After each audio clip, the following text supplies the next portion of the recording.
Great, well thank you for joining today. So for those that don't know anything about us, we are My People Club. Myself and James are the co-founders, and it's an online professional platform for HR professionals, coaches and trainers. So inside the membership there are tons of HR resources, tools, documents, trackers, all sorts of things, and the same for coaching and training. We've got loads of icebreakers, we've got loads of case studies, loads of coaching material, loads of stuff trying to develop from a manager to a leader, so you can find all that sort of stuff inside the membership.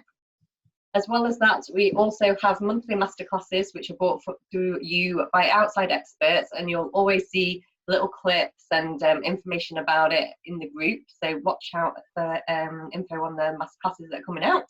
Then halfway through the month, like yesterday, we do a live Q&A with the expert who's released the masterclass that month, so you can check out the replay from yesterday's session, which is great, with Danny Wallace.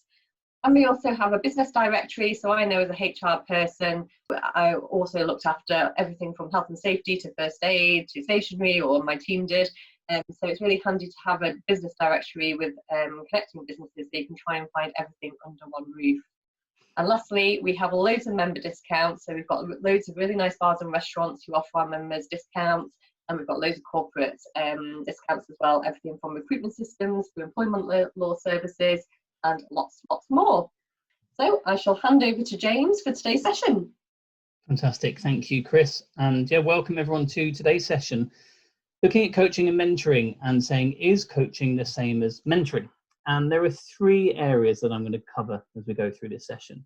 I'm going to look particularly around the knowledge, skills and behaviours of a coach and a mentor, and we'll explore where there are similarities and where there are differences. We'll look at the relationship between the client and the coach, and the client and a mentor. And then we'll just think about the responsibilities. So if you are a coach, if you are a mentor, what is expected of you? What could be expected of you? And equally, what do you expect of your client, depending on which relationship you've got? So let's go through those in a bit more detail. Now, I like this quote that you can see on the screen because I think it really summarizes the difference between a coach and a mentor really well. And if you've had a mentor or you've had a coach, or maybe you've had both, then I'm sure you'll resonate with it. And certainly as someone that primarily coaches people, I know that the main skill that I need to have is questioning. I often find people know the answers, or they have the answers, they just don't know them yet because they've not asked themselves the right questions. No one else has asked them the right questions, and they need to go through that process to unearth the answers for themselves, to become more knowledgeable and to have greater direction. Whereas with a mentor, you tend to have very specific questions. You've got a very specific learning agenda, and you've sought someone to mentor you to help grow your knowledge and skills in a specific area. So that's just a really good quote there. So let's firstly look at the knowledge, skills and behaviours. And it's something that we're both close to, and it's something we've really focused on as part of building My People Club and helping people self-assess themselves in terms of their mentoring skills and their coaching skills. So what's common between the two? Well, as I touched on earlier around listening and questioning, what's common is that both a mentor and a coach have to have really good active listening skills, to be good at listening. Now, active listening and listening are two different things. Listening is opening your ears and using them and hearing what's coming in.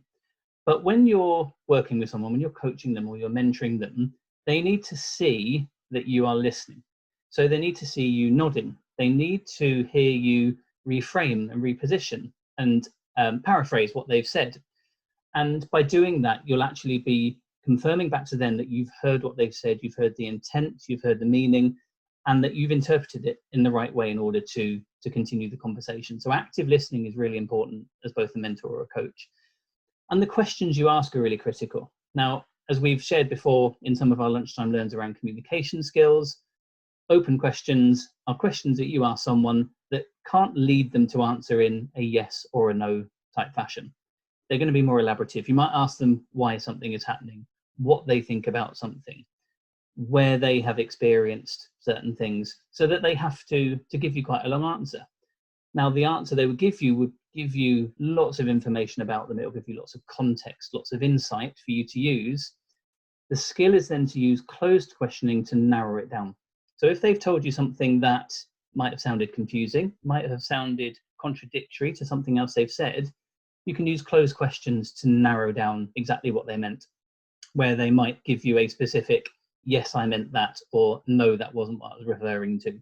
So just use a good mix of open and closed questioning when you're talking with a client as a mentor or a coach to demonstrate your understanding and to get as much information as clearly as possible. Now, mentors and coaches typically work one-to-one with people. It will be a dedicated relationship, and I'll touch on this a bit later in terms of who the person might be who's a mentor or a coach. But essentially, it's going to be one-to-one.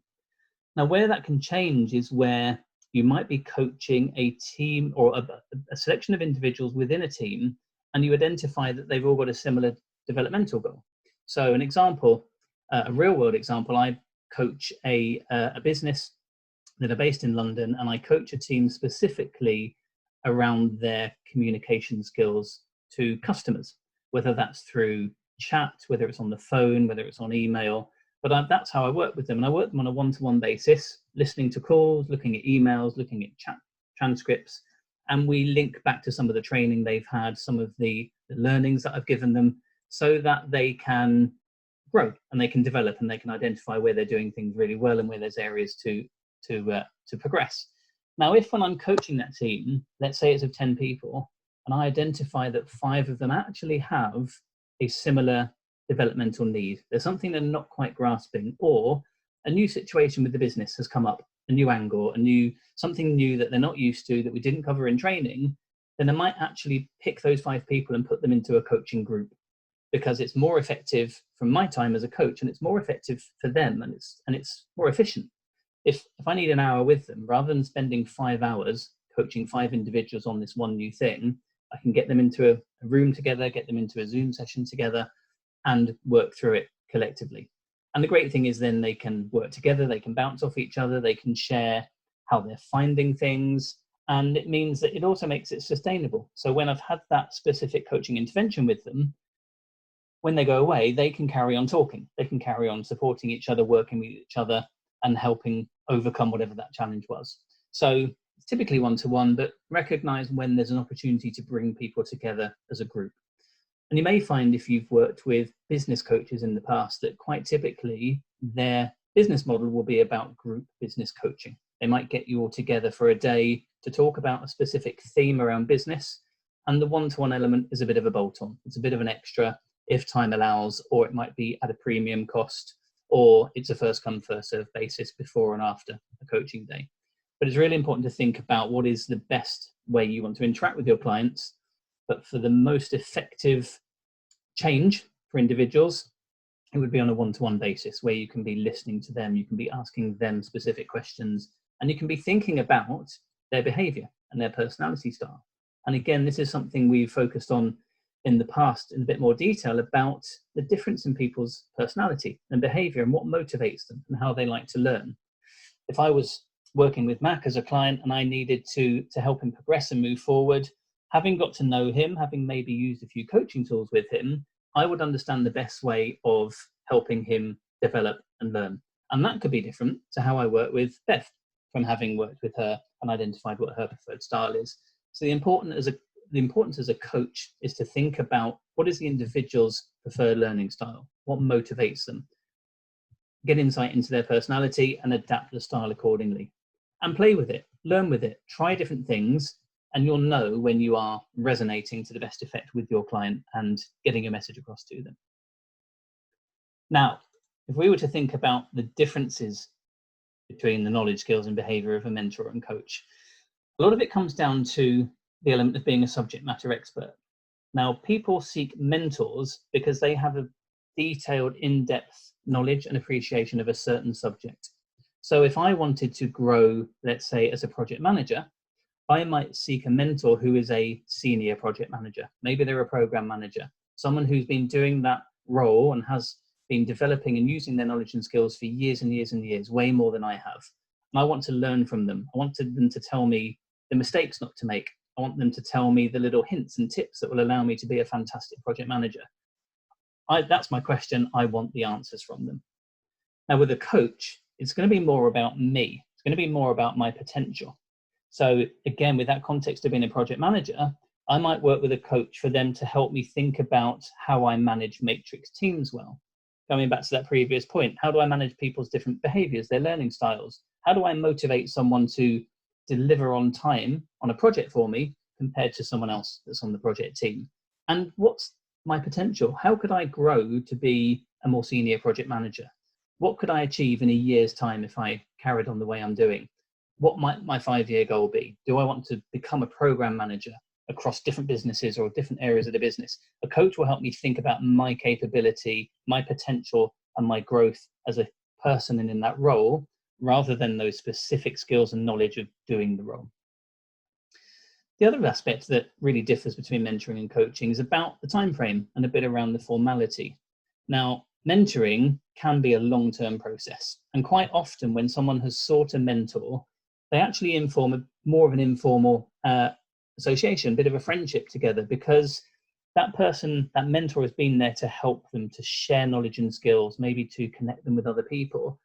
And that can just keep going and going because there's not a goal in sight, because it's not a year goal or a 5-year goal, but it's just about continually sharing knowledge and skills and answering questions. That can go on and on and on. And I used to use a phrase that used to be around years ago, where people were saying that, you know, people shouldn't treat having a puppy or a dog as just a Christmas present. You know, when you take on a puppy or a dog, you have them for life. Mentoring is kind of similar. When you have a mentor, consider that it will be a long-term process. You want to forge a really good relationship with them. Now, coaching follows a much more structured and formal approach. You have, as I've said, you have a specific goal in hand. So coaching typically can be, it might be 5 sessions, it might be 6 sessions, it might be 6 months. It depends on what your goal is around and how you're engaging with the coach. So for me, when I engage with clients, I insist that we work together for a minimum of 3 sessions. And that's because it's very easy to have a first session with a coaching client, or even a discovery session where you meet for a coffee or you meet over Zoom just to get to know each other. And you often give a client inadvertently a lot of confidence, a lot of knowledge, and a lot of self-belief that they can go ahead and help themselves and that they don't need you anymore, because you've used that opportunity to impress them with what you do and what you know and how you can help. But the problem is, even after a first formal session, the person will go away, and if you haven't set a time frame or an agreement of when you'll next meet, they'll get consumed back into their day job, back into life, and the stuff that you agreed, the actions they took, won't become as much of a priority. So there isn't a time frame that says, oh, I've got to meet with James again in a week or a month, I really must follow up on this stuff. They'll lose sight of it, and a month later someone might say to them, oh, you had that coaching session with James, how did it go? And they're likely to respond with, well, yeah, it was good at the time, but it kind of fizzled out really, it didn't really come to much. So it's a lose-lose situation. They haven't had the momentum, they've not been able to carry on and grow as an individual, and I've not been able to create a great coaching experience for them because I just got to do it once. So for me, it's important that I meet with clients at least 3 times, and ideally a relationship that's around 5 or 6 sessions is good, because I think most coaches will agree that that's a great time frame to work with people, to quickly get to know them, help them get to know themselves, help them get to understand what they're trying to achieve, and then ultimately move forward. And you work with them for a short period of time whilst they move forward towards that goal. So mentoring long-term, coaching more specific, more time-bound. Now let's focus a bit around the client relationship. So what goes on between a mentor and a client, and a coach and a client? Firstly, one of the big definitions is around the level of formality. Now, as I said, mentoring relationships often transpire into something a bit more informal, a bit more of a friendship, and it doesn't have to have that set routine to it. It can be that we meet every month. It can be that we meet just when the client has some questions and there's more that they want to learn and find out, and we'll just organise them as and when we need to. And I've said coaching is a lot more formal. It has goals in place. There are specific personal ambitions and targets that you want to achieve, and the coach will help you with that. And there'll be a defined engagement in place. What's important to do, and it's something that we in My People Club try and share with the people who are coaches in our groups and in our audiences, is to use some of the templates that we've got that allow you to put some structure and agreement in place. Be really clear with the client on what they're trying to achieve. Be really clear on what that will look like and how long you want to take to get there. Be clear on how you'll engage. Will it be face-to-face? Will it be using technology such as Zoom? Will it be on the phone? Will it be that you both take actions to follow up on? These are the kind of things that you agree so that you've got that formality in coaching, whereas mentoring doesn't necessarily have to have that same degree of formality to it.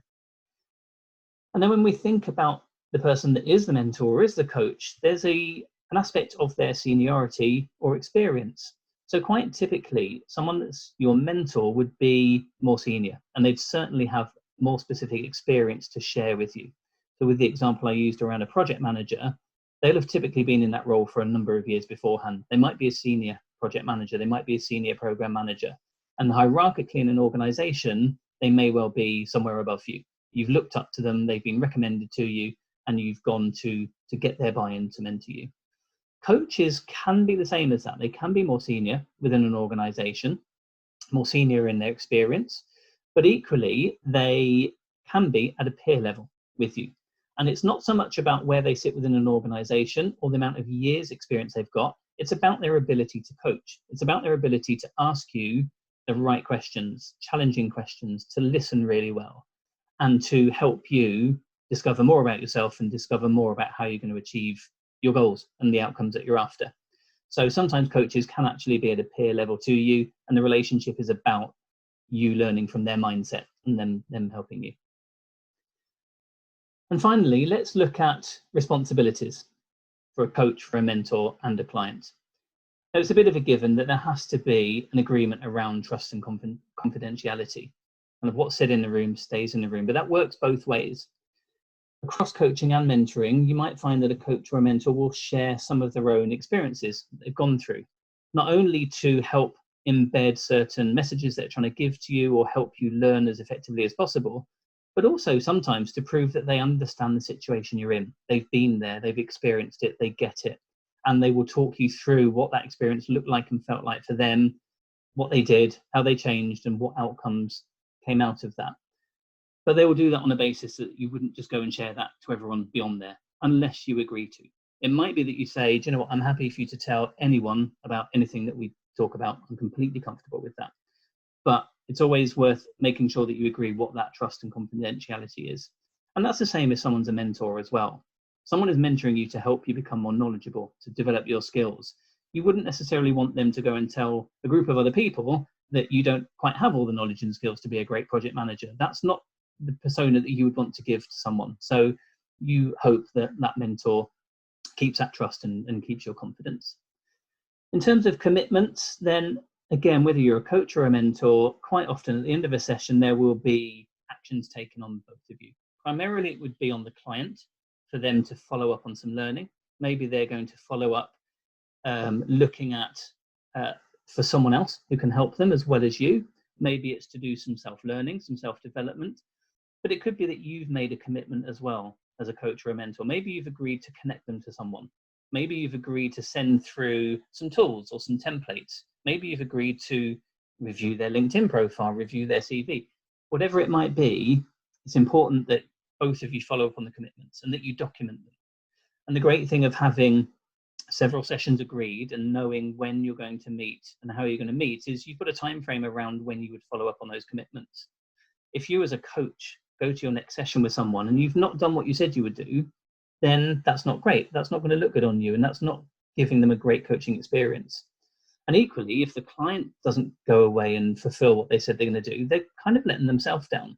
The great thing as being a coach is you create a form of accountability with clients, and it's not a formal accountability. You wouldn't sack them as a client necessarily if they didn't do what they said they would do, but there was just a deep-rooted sense of, I've been working with James, I said I'd do this because in the next session we're going to review it and follow up and take it to the next level, and if I haven't done those actions, then I'm kind of wasting his time a bit, so I better pull my socks up and get on with it. So that accountability really comes from having commitments. And then finally, it's important to establish some boundaries and agree what is and isn't acceptable. What's most important is focusing on growing and developing the individual safely and genuinely. So if, back to trust and confidentiality, if you agree that actually I don't want anything to be shared, then that's really important to stick to that. If you say, do you know what, I would rather when we have our sessions that we have them face to face because I sense that it's too easy to get distracted. if you're using Zoom, you'll be looking at your emails, you're looking at something else, you're buying something on Amazon. I want us to do it on the phone, or I want us to do it face to face. It's just important to agree what you need to put in place, the boundaries you need to put in place to make your coaching and mentoring as effective as possible. So that kind of brings us to the end of a summary about coaching and mentoring and what are the differences between them and what the similarities, where we've looked a bit around the relationship, a bit around the knowledge and skills and behaviors, a bit around responsibilities and kind of what's expected of each other. What I'm going to do is I'm going to hand to Chris, who's just going to wrap up again with just a tiny bit more about My People Club, and then we can open up to any questions. Over to you, Chris. Thanks for that session. It was really, really good. And yeah, it's invigorated me ready for my coaching sessions later this afternoon. So thank you for that. Great. So just to let you know that the next session will be the week after next on Thursday, and I will be talking about DISC, which is like a behavioural tool. If you've never used it before, it's a really, really great tool. We've got Julie, who is one of the strongest DISC trainers in the country. She's actually doing one of the masterclasses for us on MyPeopleClub, so she might join us for a little while as well. But yeah, so that's a week after next, same sort of time at 12 o'clock, and it'll be all about DISC. Other things to let you know about is that our little coaching course that's available now. So if you are a coach or you found today's subject matter interesting or you want coaching, we've put together a really, really easy to follow digital course which is online. So you get video modules that go through slides a bit like this with us talking over it. You get great workbooks to go with it, and it's only £27. So if you go to the website www.mypeopleclub.com/shop, then you will find that there. If you do want to get in touch with us, our email address is hello@mypeopleclub.com. Website's there, and you can join our community there on the website. You can also join our community for free on Facebook. Obviously, you guys, some of you will be part of the community already, but if you search for My People Club on Facebook, you will find the Facebook page, and you will also find our Facebook group. We also have a presence on Twitter, YouTube, and now Instagram as well. And we will have a podcast coming out in due course, so keep tuned for that. Brilliant. No, I think that's everything in terms of what we wanted to go through. We've got about 5 or 6 minutes left, so I'd love to open up to any questions that anyone has. I have a question. Can you combine coaching and mentoring? Yes, so I think you can, and funnily enough, one of my clients I've just started working with over in Australia is going through that exact quandary of, is he a coach, is he a mentor? He kind of feels like he fits between the two. And yes, you can. And the important thing is to agree with the client what it is they're trying to achieve, and that actually you might wear both hats. So it might be that a client says, you know, I want to grow my visibility. I want to show up in better places with people, be more confident when I'm talking, confident when I'm leading, and communicate with impact. And so I want you to coach me around that, coach me around, you know, how I become more confident. But there might be times in that conversation where you put a mentoring hat on and you say, look, actually, let's just explore when you are doing a presentation to someone, let's just talk about the slides that you put on the screen. Let's talk about the content that you have on there, because what I can tell you is the right content to have is a mixture of words and images and videos, because that's more appealing to people's sense of learning. That's more a mentoring style. You're giving them answers, whereas you can then flick back to coaching to say, right, now let's explore how you will feel when you are presenting. Tell me what your emotions will be like. Tell me what's going on for you in the room when you're presenting. So you can flick between the two, but the important thing is to be really clear with the client which one you're in, and almost think of them as hats and say, I'm going to put my coaching hat on now, or I'm going to put my mentoring hat on, because they are two styles, but you can absolutely use both with someone. I'd like to add to that as well. Like I do coaching and mentoring with some HR teams. So, you know, sort of more junior people that are in HR teams, if it's a standalone role, for example. And again, you flick from coaching and mentoring, because sometimes you have to give them the answers. And other times you're coaching and they're asking you a question about a disciplinary or something. And I'll be like, well, what do you think you would do in that situation? And get them to try and come to their own answers. And then, you know, obviously if it's completely off base, then I kind of go into mentoring then and say, well, actually, I would do it like this because of these reasons. But the coaching side is trying to get them to get to their own answers. and find their own path. So yeah, you can absolutely be a coach and a mentor at the same time. That's a great question. Thank you, Anna. Any other questions from anyone? James, if you had to choose, this is an unfair question, but you already know that I like those. Let's say that you're independently wealthy, so you don't have to do this for a living, okay? And you had to choose between spending your life as a mentor or a coach. I know it's a false choice, but if you had to choose, which one would you choose? Easy answer, coach.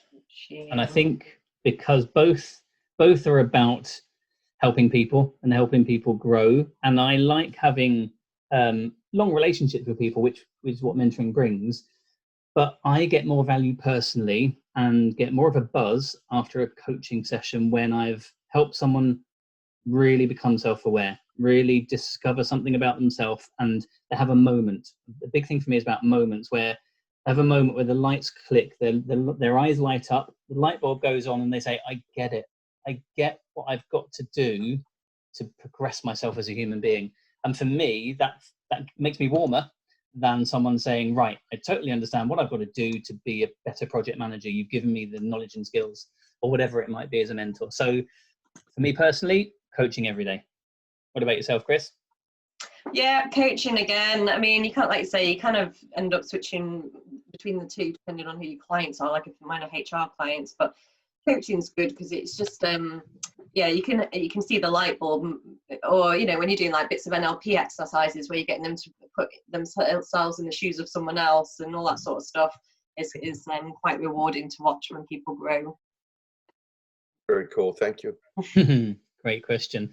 And Bev, great question in the chat there about coaching models as well, around kind of which ones we use. I think we've got about 5 on the members area of the website. And as you said, kind of grow is one of the great ones, one of the popular ones. I think it's one that most people know as well. They really understand and use within their coaching business, or just within their businesses generally. I will wrap up today's Lunchtime Learn all around coaching and mentoring, and is it the same? And I think we've come to a resounding conclusion that they are not the same. There are similarities, but they're not the same.